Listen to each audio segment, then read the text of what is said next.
Hey English learners, welcome back to Speak with Ray and Maya, your cozy place to learn simple English through real-life conversations. I'm Ray. And I'm Maya. Maya, can I ask you something? Of course. Although now I'm a little nervous. Haha, don't worry. Here's the question. What's the first thing you do when you wake up? Honestly, I check my phone before I even open my eyes properly. Really? Same here. I always tell myself I won't, and then I do it anyway. It's like a habit we can't break. But today we're not talking about phones. No, today we're talking about something every single person has, a morning routine. And I love this topic because it feels so simple. But a lot of English learners struggle to describe it naturally. That's true. People often say things like, I wake up, I brush my teeth, I eat breakfast. It sounds like a list, not a conversation. Exactly.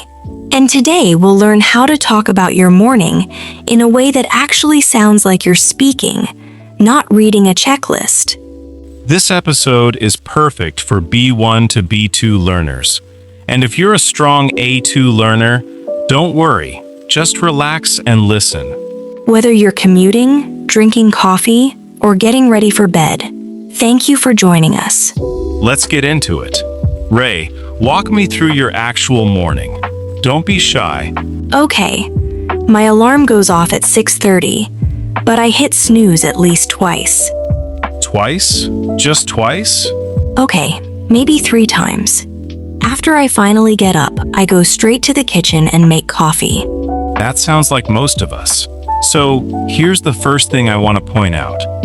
You just used the word after. I did? Yes. And that word is powerful. Instead of saying, I wake up, I make coffee, you connected 2 actions naturally. Oh, I see what you mean. Words like after, then, once, and by the time turn a list into a story. Can you give me an example? Sure. Instead of, I wake up, I shower, I get dressed, you could say, once I wake up, I take a quick shower, and then I get dressed for the day. That already sounds smoother. It does. And here's another one. By the time I finish breakfast, I've usually already checked my messages. That's such a natural sentence. It sounds like something a native speaker would actually say. Exactly.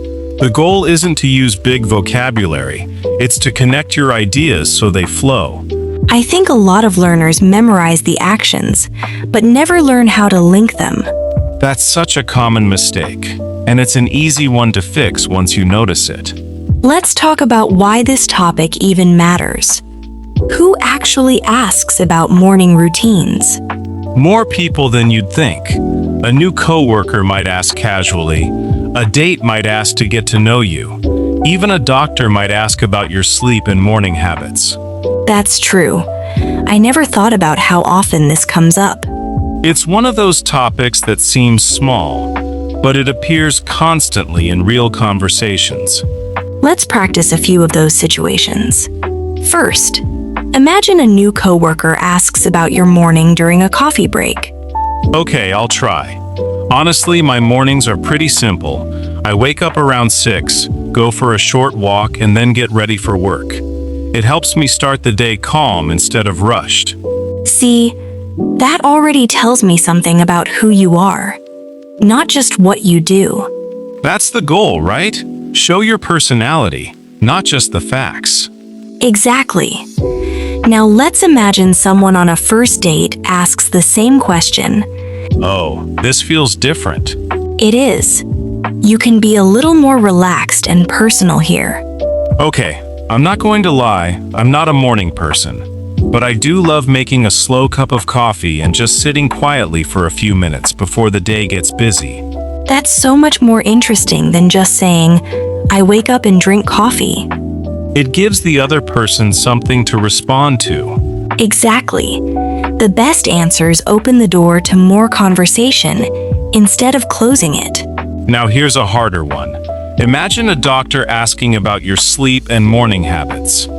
This one needs to be a little more precise, right? Yes. Something like, I usually go to bed around 11 and wake up by 7. In the mornings, I try to eat something light before I start work. That's clear, honest, and easy to understand. No extra decoration needed. Exactly. Different situations need different tones, but the structure stays the same. I want to point out something you said earlier. You mentioned that a routine reveals more than actions. It really does. Think about it. Someone who says, I wake up early and go for a run, feels very different from someone who says, I wake up as late as possible and rush out the door.